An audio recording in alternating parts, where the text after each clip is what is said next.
I would say it was a little bit of a situation where money just wasn't something that was brought up as something that you would need to necessarily be concerned about. But it also wasn't like, oh, we're so wealthy that we're exclusive kind of people either, as a little bit of a middle ground. And I think that's really what has set me up to be in neutrality with money and to kind of have money flow through me.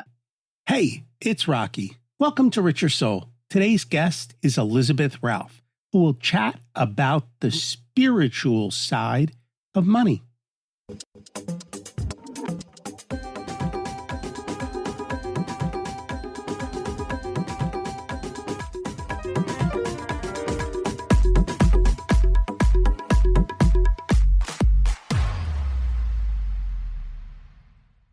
Imagine it's 12 months from now, and you've achieved your major life goals. How does it feel to be in the best shape of your life? To wake up energized, excited about the day? To have great relationships and friends who support you and propel you forward? How does it feel to have an excess of money, to be able to make the choices you want? To be fearless and open to trying new adventures? Imagine being connected to the universe and it providing everything you desire. It's possible over time, and your past does not dictate your future. The only thing holding you back from this vision is you. It's time to take control of our thoughts and use them to our advantage. Welcome to Richer Soul, where we achieve our dreams and bring balance to health, wealth, relationships, time, and spirituality. If you have not had a chance to listen to episodes 1 through 9, I encourage you to go back and listen to the framework behind Richer Soul and how to create the life of your dreams. You can also find all the show notes for this episode at richersoul.com. Money is energy. Have you ever thought of it that way? If you don't have the desire or energy to mow your lawn, you can hand someone money and they'll do it for you. Clearly, they value the money equal to mowing your lawn, and you value the money less than doing it yourself. Everyone has their own money temperature or frequency. And if you listen to people, they will share clues of what it is. Do you know what yours is? And would you like to increase it? Have you noticed boiling water often softens a potato, but hardens an egg? You don't get to pick if you're an egg or a potato. But once you know how something affects you, you can choose what to move toward or away from. That's how you know and find your natural fit of your skills and personality. It's actually a lot easier than you can imagine. And Elizabeth is going to share how. Elizabeth Ralph is a high-level wealth strategist and an intuitive investor who retired at the age of 39 in order to teach others how to reach financial freedom through non-traditional ways.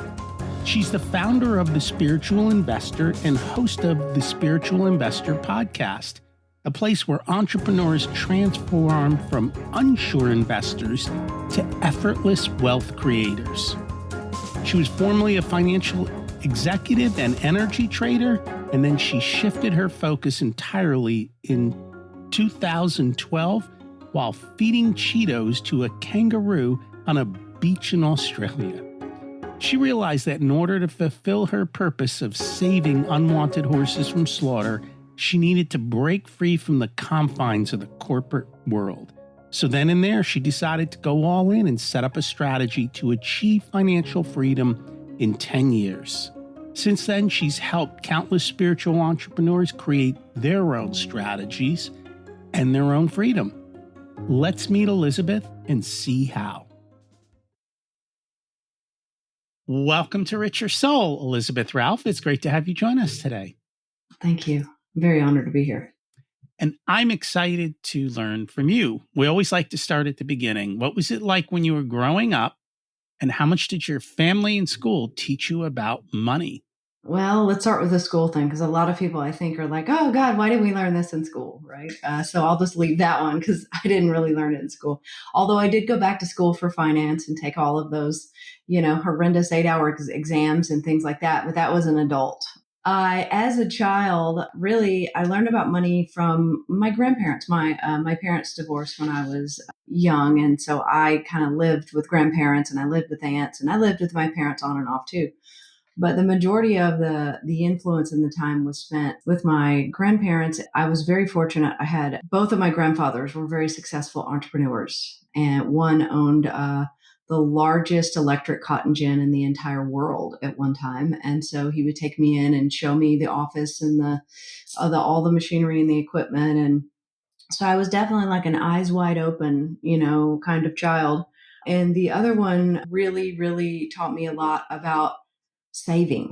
And like the other one really invested in land, but didn't necessarily invest in stocks or anything, but really didn't have any negative bias towards it. And then my mom actually ended up going back to school and becoming a financial advisor. So it was kind of the language was a little bit of an integral kind of thing. Somebody was always, getting out my grandfather would say, well, put the pencil to it. Anytime you wanted to make a decision, you're going to buy this business, you're going to put the pencil to it, right? And he'd get out the little notebook with the pencil. So I would say it was normalized to me that you invested and that you bought nice things if you wanted them and you did all of these things. I would say it was a little bit of a situation where money just wasn't something that was brought up as something that you would need to necessarily be concerned about, but it also wasn't like, oh, we're so wealthy that we're exclusive kind of people either. As a little bit of a middle ground. And I think that's really what has set me up to be in neutrality with money and to kind of have money flow through me. Now, when I got out on my own, of course, I went into credit card debt and I had the car that wouldn't take me to work that had the blown up transmission. And not to say I haven't gone through that kind of stuff, but I didn't grow up with it. And I find when you come from an entrepreneurial family, money tends to be more of a practical conversation just because it becomes your everyday life. In as an entrepreneur, you've got to figure it all out and make payroll and do everything with regards to that. And so that becomes a big part of it.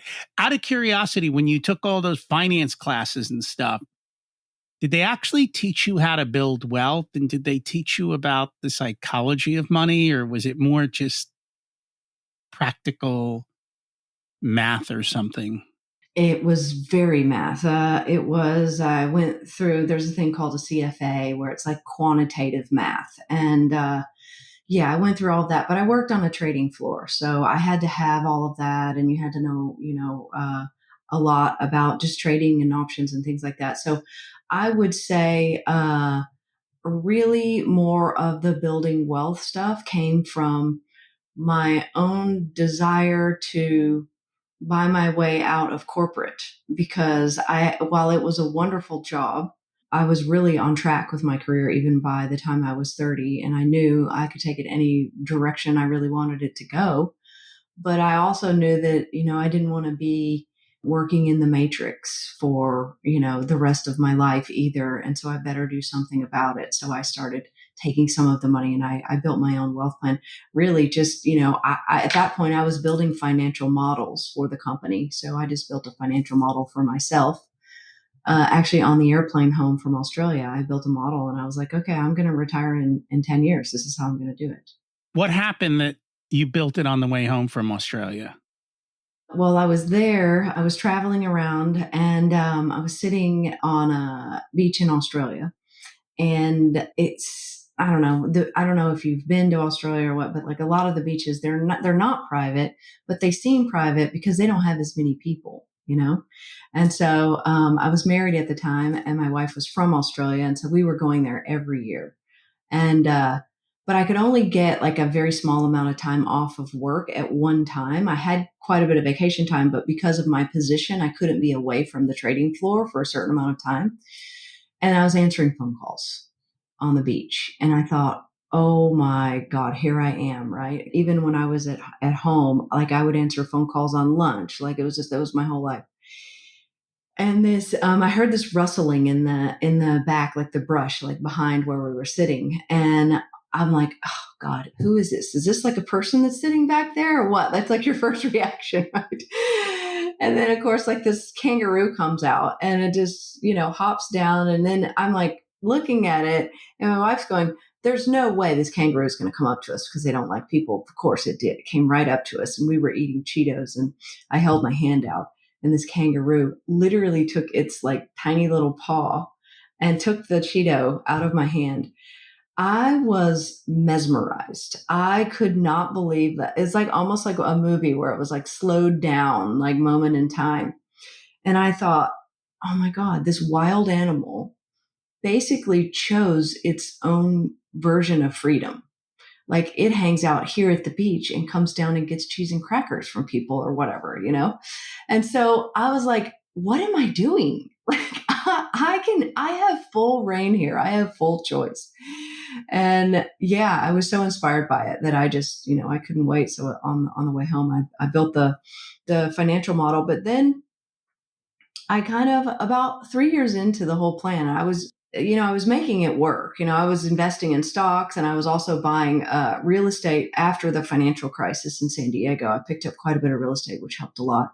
But then I became really, really just depressed. I was like, I cannot do this anymore. I felt like I was like living inside of a spreadsheet. Like my whole life was numbers.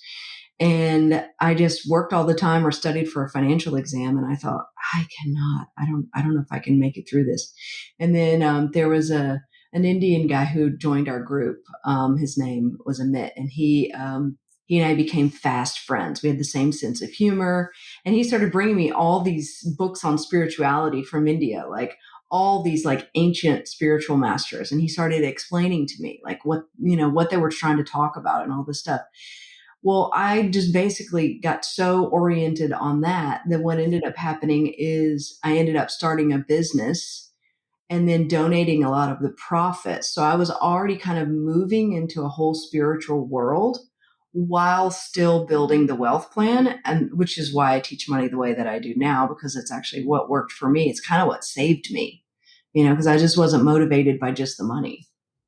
So, how does spirituality connect with money and finances? Like, what does that look like? Well, I mean, the example that I just referred to with the business. So at the time, no one really knew what a vacation rental was, and so we were buying property, and so we decided. We said, well, let's just try this thing. There were 3 in San Diego at the time, and we said, let's just try it. If it doesn't work, it doesn't work. And then I remember saying one morning, I said, okay, because we were also really into like horses, because I ride horses, I have horses now. I said, okay, if we're going to do this, let's do it completely like it doesn't have to be all about the business. Let's do it like as part of our own value system and part of our why, because I wanted to stay energetically connected to it. So I said, let's give away a portion of the proceeds to horse rescues. Well, make a long story short, this vacation rental ended up, doing great. It ended up we met people from all over the world. People were leaving envelopes of cash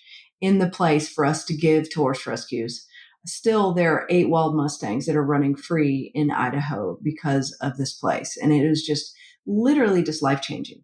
To me, that is the merging of the energy of money and the spiritual aspect, because it's really the calling forth of you. It's you showing up as the authentic you, but then there's an underlying business or asset that's being built that is sort of fueling the whole thing. See, I couldn't have planned it out that way. Like, I couldn't have planned to meet all the people. I couldn't have planned to save the horses. I did as much as I could do.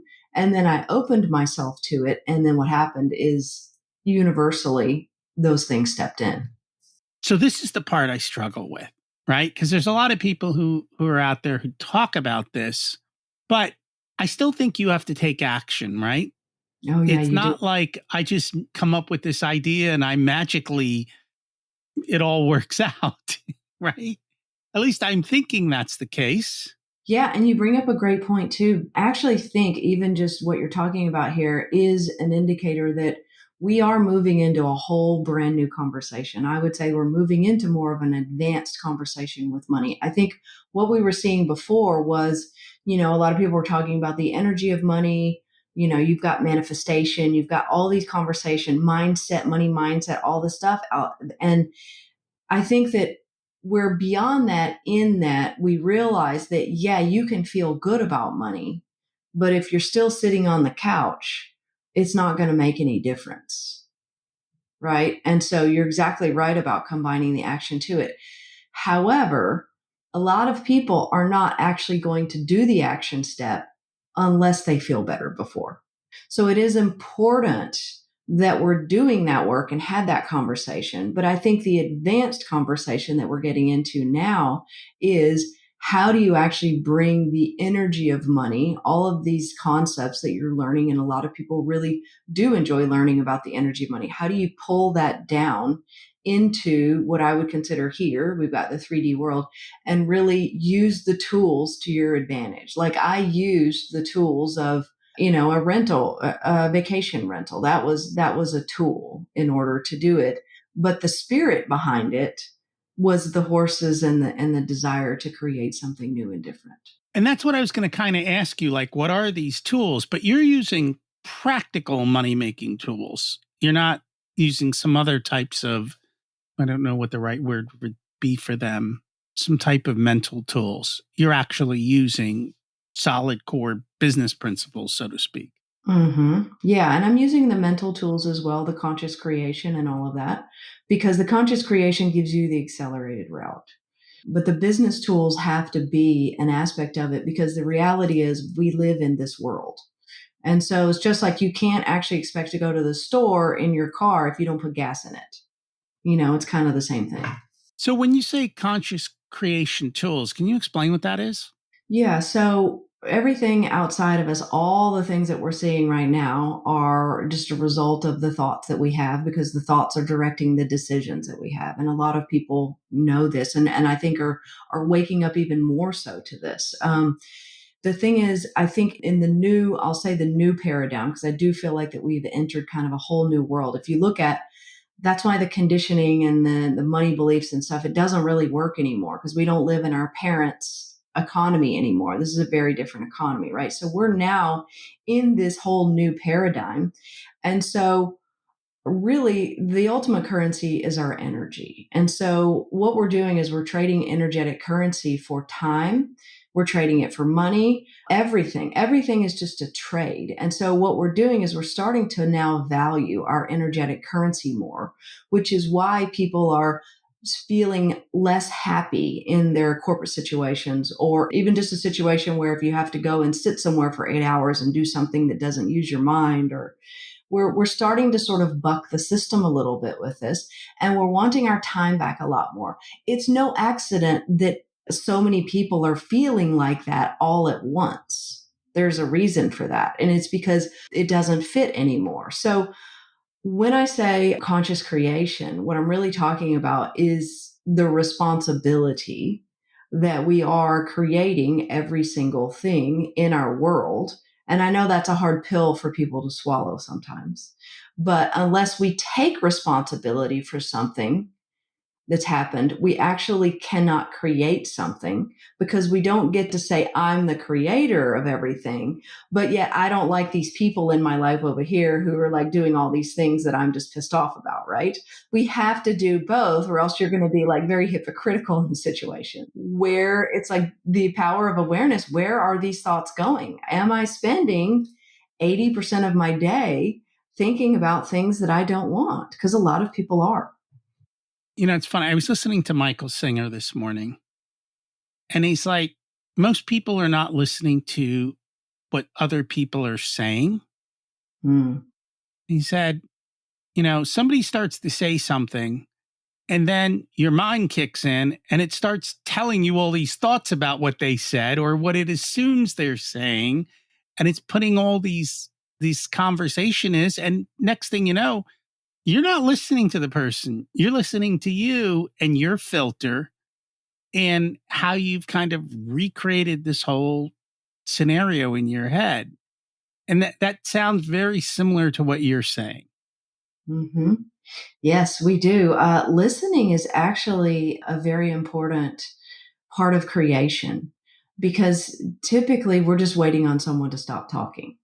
That's just what we So do, we right? can say what we've already been thinking about instead of listening. Yes, exactly. And it's just exactly like you said, like, we do this with money all the time, right? So you meet someone, you want to do, let's say you want to do a business transaction with them or something. You go to dinner, maybe you have a Zoom call or something. You're looking for things that are going to be indicators why you should or you shouldn't do it. You're not actually open.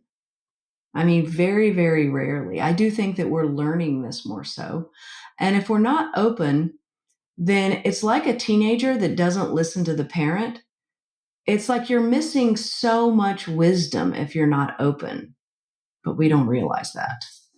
So, how do we master energetic currency? Well, we're consciously creating all the time. It's just we're consciously creating a lot of the time what we don't want. So I would say the mastery of it, I think, in this framework would be, am I creating the things that I want?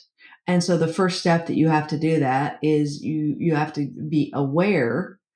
Okay, you have to catch yourself. Am I thinking, did I just get caught in the record player of what my neighbor Steve was just talking about this morning that really, pissed me off, right? It's something like that. You have to be able to catch yourself with that. And you have to actually know what you want. And I know this sounds crazy because a lot of people think that they know what they want, but do you know what you want based on what you think you can have and the circumstances are around you?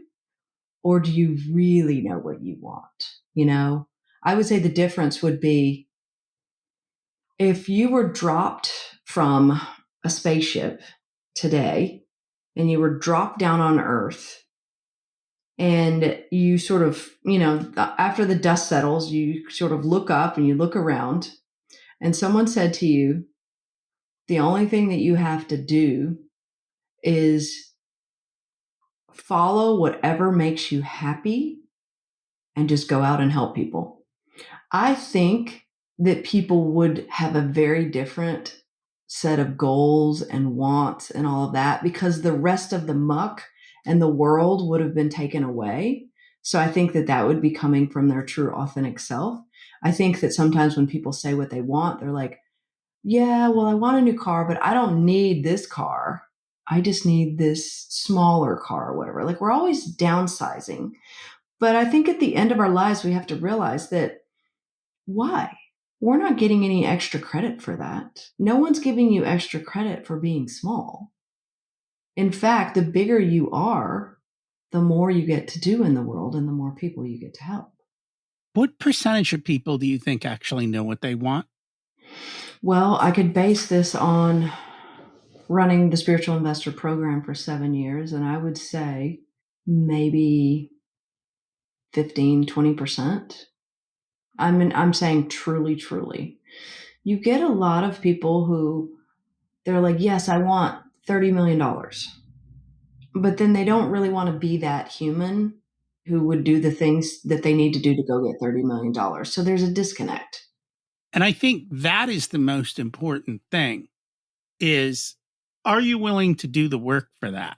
Because I think, as you said, most people aren't. And I think I would guess most people's wants aren't necessarily their wants. They're programming that maybe they picked up, or there's something they seen or something they heard about. But at the end of the day, it's not something that they truly want, or they haven't thought it through. Have you noticed that with your students? Yeah, and that's part of what I do help them do is peel back the layers and ask them the questions because sometimes, it's kind of like an emotion. Sometimes we feel a certain emotion and if the emotion comes up in our body, but it really has nothing to do with what's going on in the outside world. It's just that we were taught to associate something with that emotion when we were a child.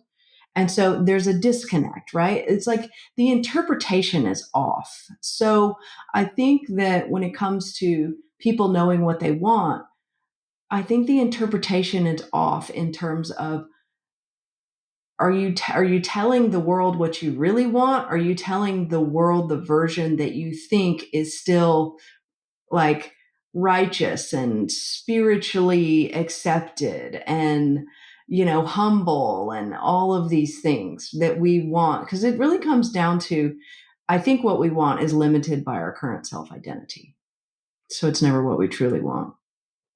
And so the question that comes up, though, is it, when you say we're limited, is it limited from and I don't know what the right word would be. In other words, saying, I want a private airplane. Like, people all want a private airplane. Not everyone, but, I don't really think people want a private airplane. I think they want something else, but they think the private airplane is going to give it to them. Does that make sense?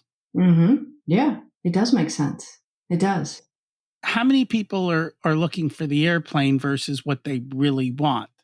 Or can they discern that? And how do you? I think there's kind of like, there's the what's in our consciousness, because that's what we're creating now. And so whenever we say what we want, and this is kind of going on a little bit over into the energy of money fringes here, right? There's a spiritual teaching that says that if the poor person who prays for riches doesn't get riches, they actually get more of being poor. And so the reason is because when a poor person prays for riches, what's in their consciousness is they are poor. And so if we're always getting what we want, then they're actually getting more of being poor because they see themselves as a poor person, which goes back to our conscious creation. So a lot of people are saying, I want the airplane, but they're not seeing themselves as the person who could get the airplane. So then they're not actually going out there and doing the things or being the person or having the conversations. Even when the opportunity comes up, I see a lot of people self-sabotage. A lot of people will go up to that higher frequency and then they do everything possible to self-sabotage to get back down to it, right? So we're creating based on our consciousness now, but we're reaching for things that are beyond the level that we are now.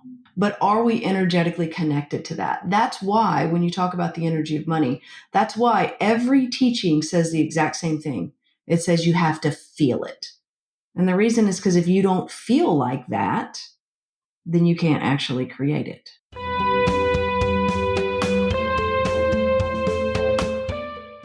Today's episode is sponsored by Profit Answer Man Podcast. Did you know that most small business owners hate looking at their financials? It's one reason they may struggle with business success. The Profit Answer Man podcast helps them ensure they are profitable and can pay their employees and weather the storms we all have to face.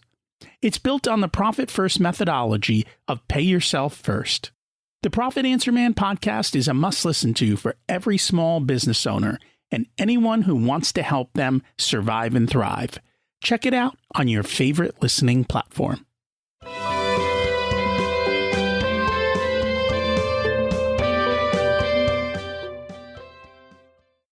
What I see is everybody wants the lottery ticket. They don't want to do the work, right? They're looking for it to be handed to them, which means they're not at that level. And I've heard people have their own money temperature, which is why people who win the lottery, when they get all the money, they lose it all within a short period of time because they're not in tune with having that kind of money. It makes them uncomfortable. Even though they said they wanted it and they bought the ticket, right? So it's that back and forth. How do we change our money frequency to be in tune with that higher level? You have to stop focusing on lack and scarcity. So lack and scarcity is a different frequency.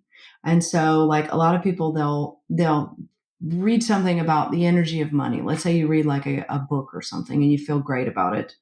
Well, then you go to the grocery store and you suddenly just pick the jar of pickles that's $1 less, or you get stressed at the cash register because you're swiping your credit card and you're like, oh my gosh, I'm in debt, right? So what's happening is You go to one frequency, but then life, you go out in life in this whole 3D world, and you're still in lack and scarcity. So you're falling down to this frequency.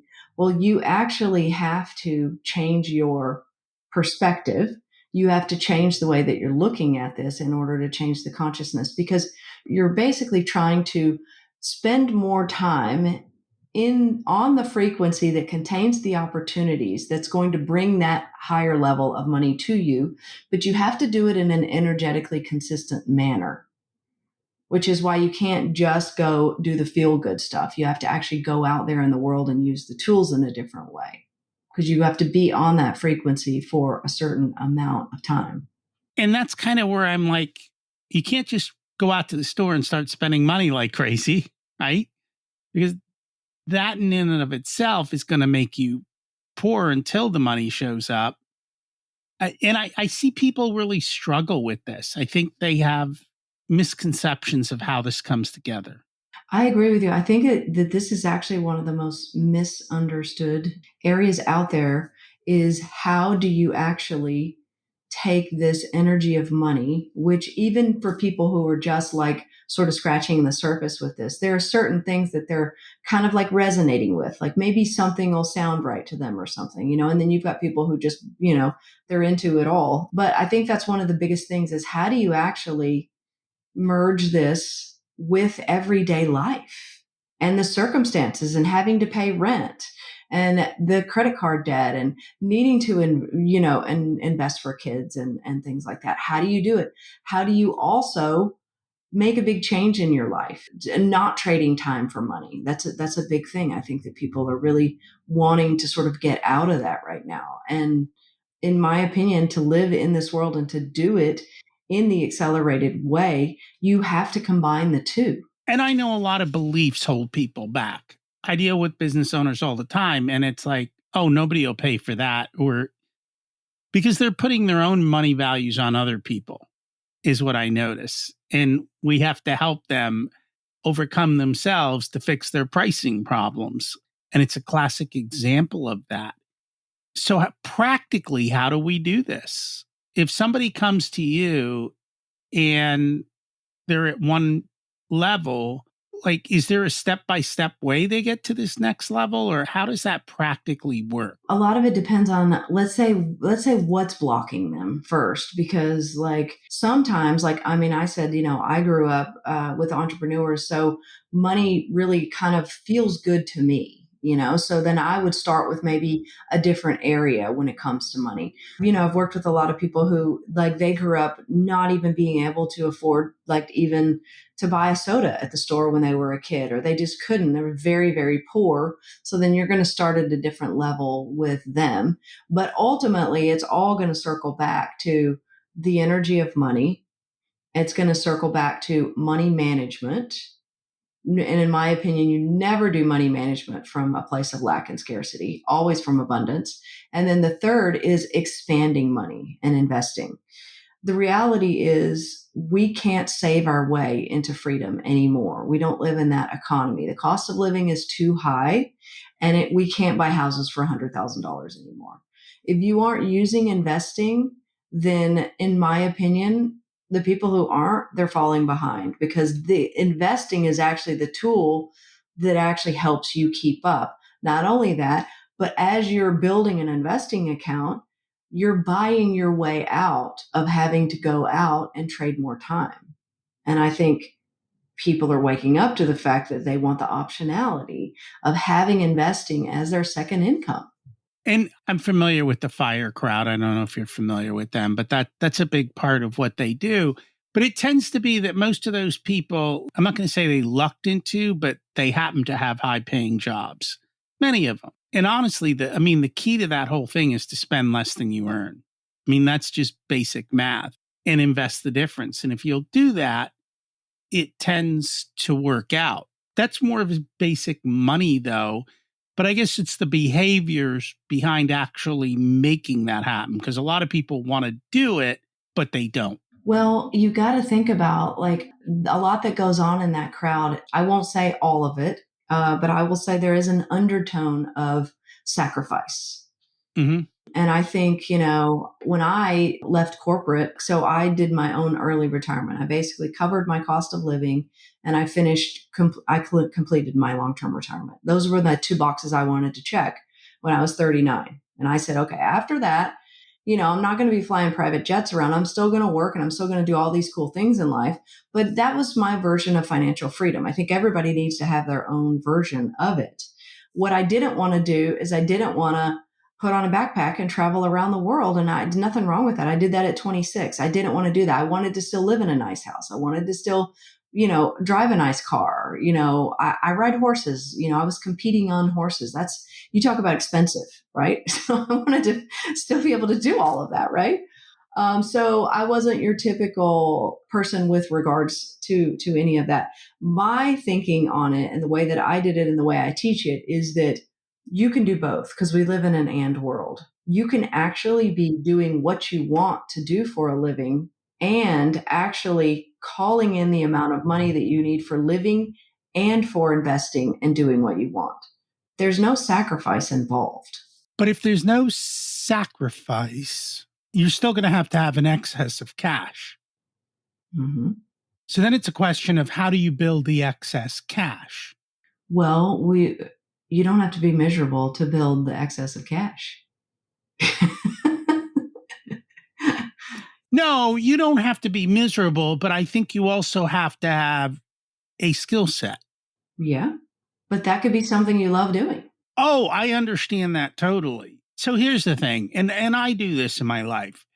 If you love what you're doing, over time, you're naturally going to, and I'll use the word beat everyone else. It's probably not the right word, but you're going to, because when you've got 10 extra minutes, you're going to put your energy into doing it better. Whereas a person who's doing it for the money is going to go home or go do something else or go do what they love instead of investing the time, the effort, the love of doing it into that. So you're naturally going to keep going where others will stop, which then naturally makes you better. The problem is not everything, maybe it does. And that is one of the things that I've always kind of been back and forth on. They say follow your passion. Some passions may not be what the world is willing to reward. And so how do you find that balance, so to speak? Well, you've just given us a perfect example of what we're talking about, which is money frequency. So what you just described is the person who has the extra 10 minutes, who loves it. They're on a different frequency. We feel different around them. We know they're in it because they actually want to be here. And then you describe the person who's not, who's just maybe doing it for a job or, whatever. I just need to get the money or da-da-da. That's on a different frequency. So it is, what do you want to do and what can you do that's on that frequency is more important actually than anything, because it's just exactly like you said, and you've been talking about. The whole follow your bliss thing is more about frequency than it is specifically what you're going to do.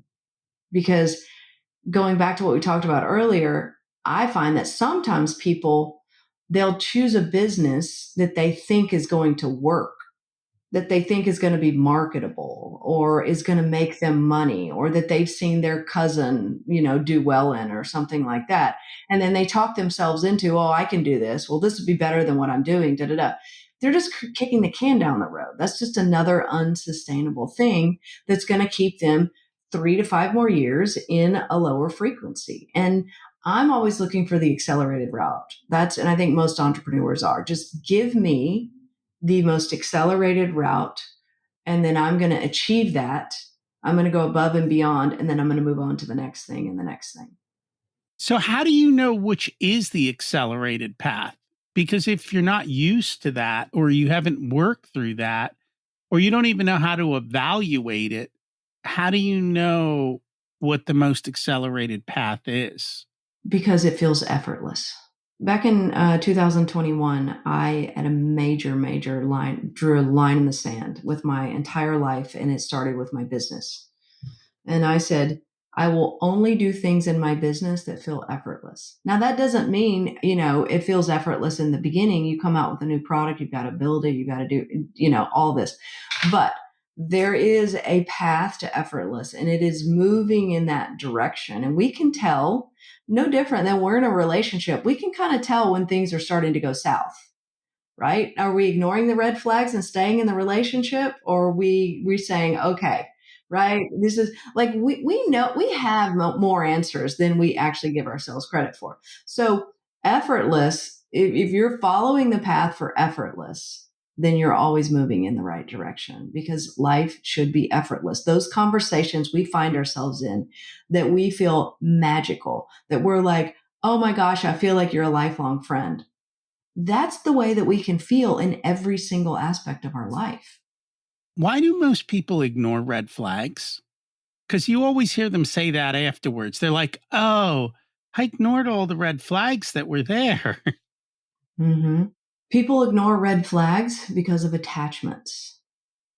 So, an example would be someone could be in a relationship and they're ignoring a red flag because staying is easier than being alone on a Friday and Saturday night, right? There's always behind it, there's always an attachment, meaning you're getting a secondary gain. You just haven't uncovered that's invisible to you.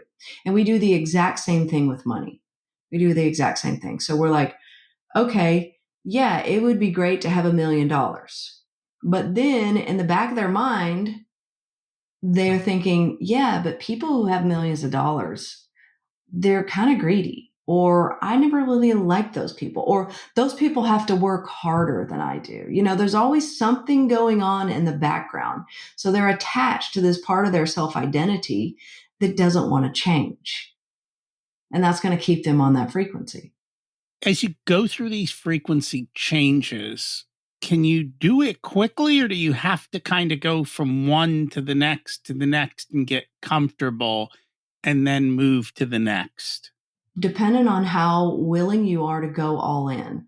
So what happens is you can shift in an instant. But then what happens is at that point, you've just told your mind, okay, I'm different now. What you have to do is you actually have to go out into the world and experience all of these scenarios that are going to bring that attachment back into your face. It's going to be a mirror reflection back to you. The acceleration factor comes not from the circumstance that you're faced with, it comes from how are you going to act in that moment?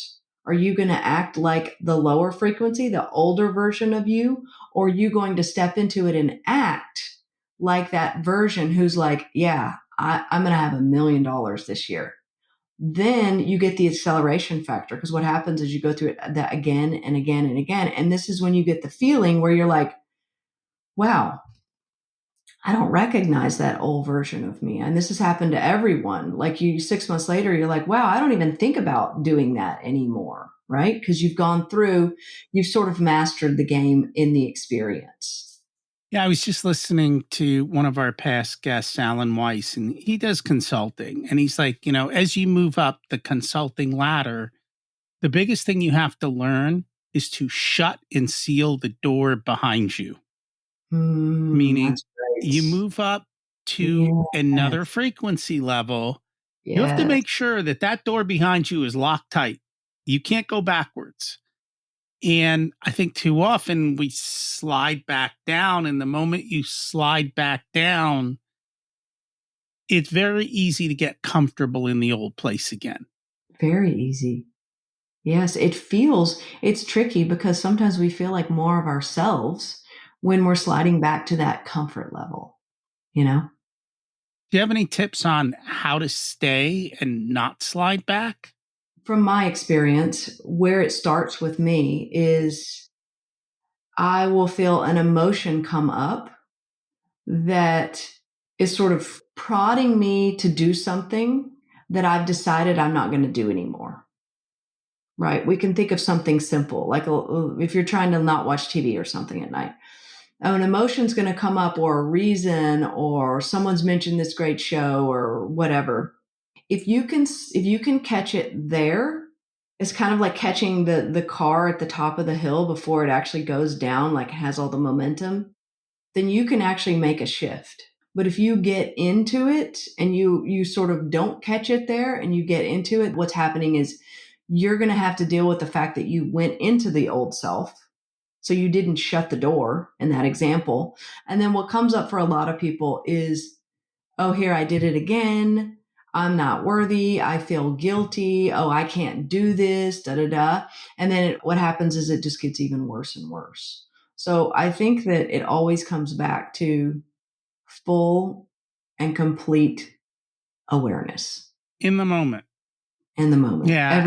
And most people, I think, are asleep in the moment. We've had episodes on that. Yeah. And waking up and being intentional. With the people that you've worked with in the past, what are some of the biggest roadblocks you've seen people face? Definitely getting out of the circumstances of where they are now. I think that I see a pattern really. So people, they want something different. They're tired of feeling the way that they're feeling because it's exhausting. It's affecting people's relationships. It's affecting people's health.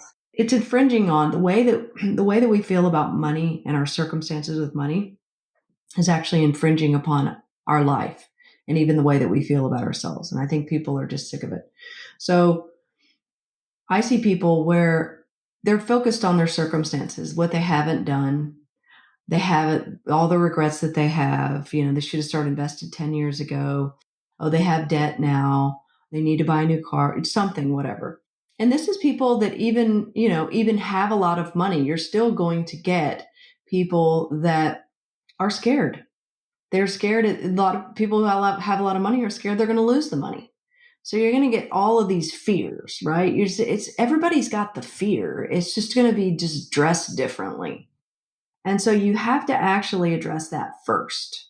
Once you can address that, what it's like, there's a space that opens. And it feels a lot like when you just take a really deep breath. It's only when that space opens can any new answers come in. So if I start talking to you about investing and all the things that I think you should do with your money, and you're still in that frenzied state, you're not going to hear a word that I've said. It's like we're talking about earlier. The conversation is you're blocking, blocking, blocking, blocking. So when people come into the spiritual investor program, it's always an opening. It's always a feeling better. It's always that point of ease. But the time is always now. So you are also taking the 3D action and doing the things from the very beginning. It might be something small, like maybe buying one stock. It might be making that phone call to the person that you haven't made the phone call to or something. You see what I'm saying? It's in tandem. You're building the new version of you. You're living on that frequency all at the same time.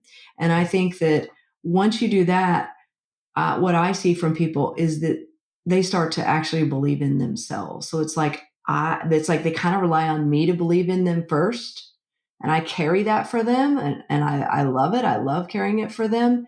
Let me help you on this, but it's kind of like then the training wheels are off, and then they really don't need that anymore from me. They've got their own knowledge and they've got their own momentum, and they finally feel like they're powerful with money. It's really beautiful. It's really beautiful to watch, actually. So, what do you do if you go through this transformation, but your spouse or your friends and your family aren't? Because that's going to start to create friction and disconnection. What do they do with that? Well, that is just another example of that experience that they have to go through. So whether it's a spouse or whether you don't have a spouse, what you can't do is you can't put too much emphasis on the fact that it's a spouse versus, not having a spouse or whatever. What you have to do is you have to say, this is the life I've created. I'm 100% responsible for the life I've created. I have benefited in some way from having this person in my life and this life and all of that. There's been beautiful things that have come out of it. Right now, this is simply a mirror, a reflection back. I know what I want. I want to be a multimillionaire and I want to do it in an effortless way. That's what I want. And then what you're going to do is you're going to do the work on your own. You're going to do these things. And what you're going to do is you're going to show up and you're going to express that. You're going to have those conversations without trying to convince someone, without bringing someone over. Because anytime you're trying to convince someone of something, you're giving your power away. And that makes sense. And you can't convince them because they're on their own path, so to speak. What other ways have you noticed that people give their power away? I think when it comes to money, I think that people give their power away, either thinking that they don't have enough knowledge to make good decisions with money. People hold off on investing because they feel like they don't know what to do. That's definitely giving your power away. I think you can also get so into the details and the numbers that you're giving your power away as well, because then your whole self identity becomes about check boxes and you're not letting that creative imagination aspect of money come into your life. I think that's giving your power away. I think the language that people use around money is giving their power away. Even using the word, this is expensive. Expensive for who? Right? You're already putting yourself in a box. There's no need to do that anymore. What money is a flow. So whatever money goes out, the exact amount of money will come back in unless you don't want it and you're blocking it. That's why you see people go back to the same amount of money. Most people make the same amount every month. That's why you mentioned lottery winners. That's why they lose it all, because the amount of money that people are comfortable with is their consciousness. And we always revert back to it unless we're going beyond our own consciousness. And that makes a lot of sense. And I've learned to listen to what people say. And based on what they say, I'm like, oh, look at all those money scripts. Now, I don't challenge them or question them. I'm just like, interesting. And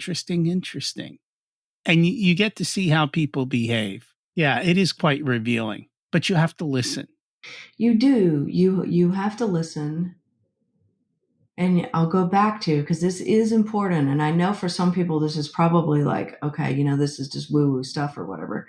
You do have to feel like that other person. And we understand this fully in sports. Like, if you don't feel like you can make the 3-point shot, you're not going to make the 3-point shot. You got to feel that first, right? We so understand it when it comes to that. But if you can apply that to your money, I mean, I see it happen in my life all the time. In fact, it's happening to me right now. I am already consciously creating, and I've been doing this for the last 2 months, consciously creating my next level. And I just met with my CPA right before I got on this call. I literally had a 15-minute break where I went and sat outside in the sun. And my CPA is like, do you know how much money you've already made this year? I'm like, really? I mean, I'm so grateful, but here's the thing. It's not a linear relationship. You create the feeling. I had a feeling already that I was doing even better than I've ever done, right? I had that feeling, Rocky, but I didn't need to go out and see the evidence. I already had, this is a standard set meeting that I have with my CPA once a week. And that just happened to be brought up. And it happened, and now I get to share the story with you. Do you see how this happens? It's just one thing, one thing, one thing. And it's not really any work for me. It feels effortless to talk about this stuff.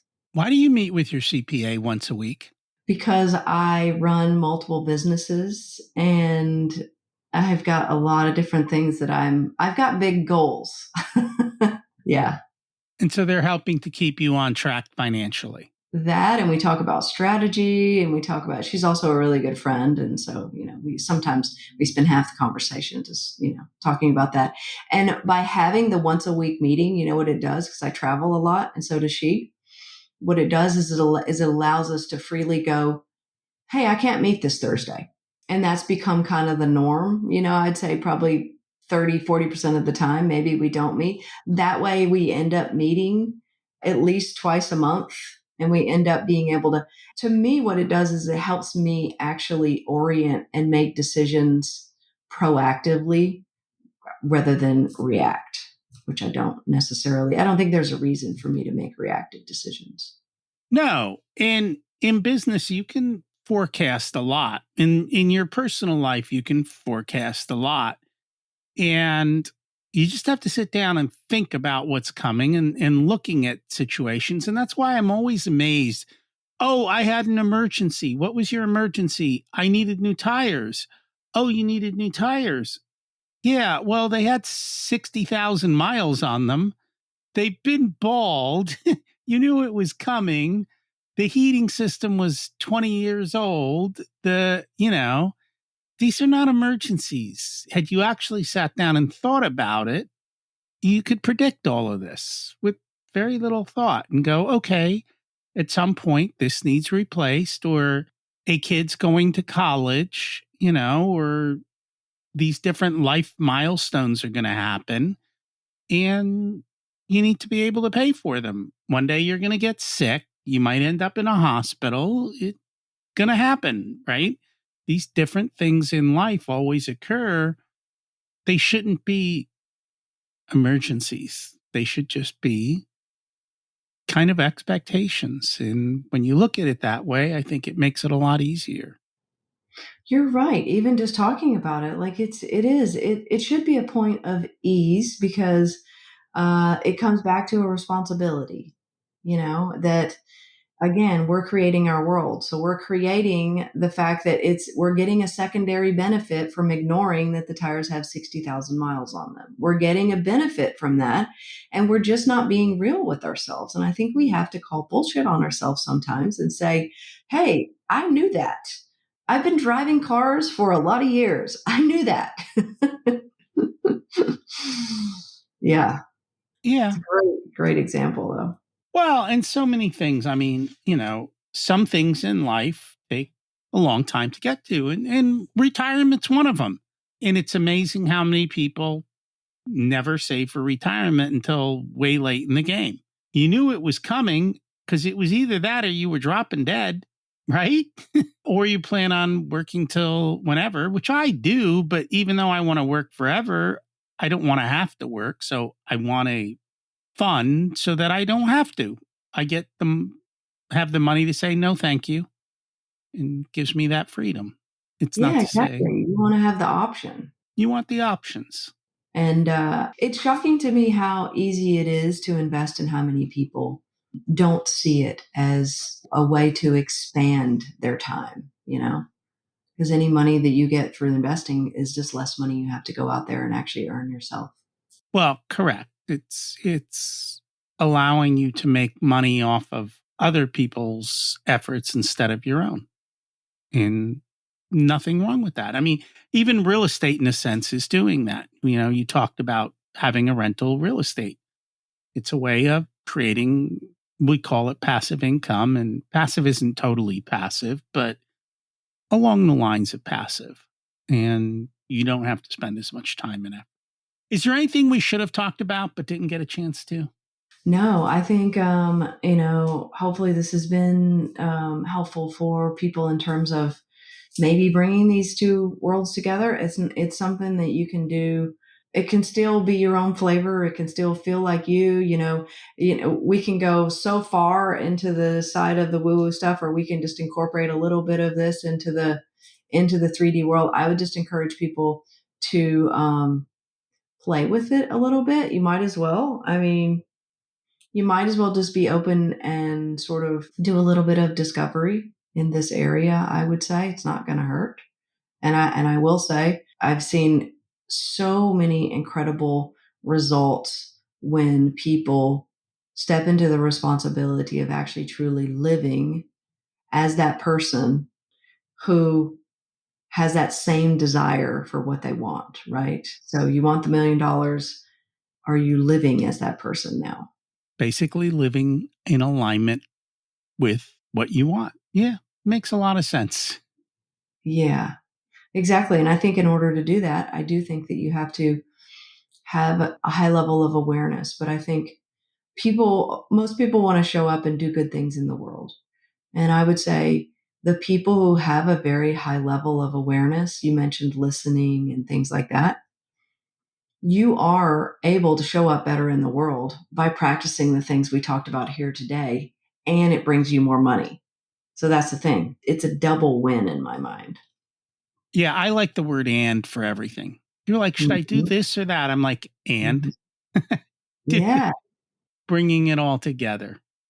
Yes, for sure, for sure. And I go pretty heavily into the energy of money on, the Spiritual Investor podcast. It's a lot of the students listen to it as well because they want to stay in that, you talk about a frequency. So what they do is they utilize it. It's about 20, 30 minutes, and they utilize it to kind of get back in the energy of money. And I'll give you tools and kind of go throughout your day and things like that. So whether it's me, whether it's you have amazing people on this podcast, somebody, or someone else that you resonate with, I think the key is, are you doing something different today than you did yesterday? Otherwise, tomorrow will be the same as yesterday. Yeah.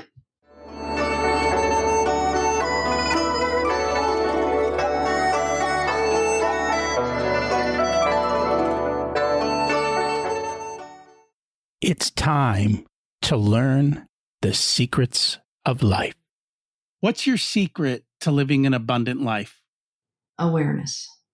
Because I'm aware of all of the amazing things around me. And you have to be, to be cognizant and aware, and then to be thankful for them in that moment, right? No one's thankful for hot water until they don't have it. That's right. What did you learn later in life that you wish you would have learned sooner? That's tough because I don't have any regrets And this ever. isn't about regrets. And let's see, what did I learn later in life that I wish I'd learned sooner? Things don't take as long as I originally thought that they did. Like the wealth plan I did, I set it for 10 years. I actually did it in 8. I could have done it in 6 easily. Yeah. And I think we overestimate what we can do in a short period and underestimate what we can do in a long period. Agree. Yeah. If you were to give an 18-year-old one specific piece of wisdom, what would it be? Invest $500 a month in the market. You do that and you are guaranteed to be wealthy. I mean, it's really that simple. Truly is. And it's because they're 18, they have Yeah. an amazing amount of compounding Yes. and super, super powerful. If people would like to learn more about you, your programs, your podcasts, where can they find you? ElizabethRalph.com. So just my first and last name. The Spiritual Investor Podcast. You can, search that one on Instagram as well. So it's just my name, Elizabeth Ralph. I do, a lot of videos on Instagram. Like I said, the podcast is all about the energy of money, the Spiritual Investor Program. So that's a group program. We've got an amazing spiritual community. And I run a mastermind as well, where I work with you 2 hours a week, and I'm just kind of your guide. And really, you're not going to have anything on your money to do list then, because I'll be watching. That is awesome. And we'll put that all in the show notes. Thank you so much for joining us. Yeah. Thank you, Rocky. This has been great. Where do you need to call BS on yourself? Let's be honest. We don't always like to be truthful with ourselves, but until we are, we can't move forward. We have the ability to make change in a split second, to reinvent ourselves and our stories, and the ability to build as much wealth as we choose if we put the effort in. What do you want? How much is enough? These are 2 questions a lot of people can't answer. Next week, we've got Mark Isaacson to talk about creating a personalized health plan for you. By the way, if you enjoyed this episode and you know someone else who would you do me a favor and share it? I'd appreciate that. Thanks for doing that. Thanks for listening. Have an abundant week.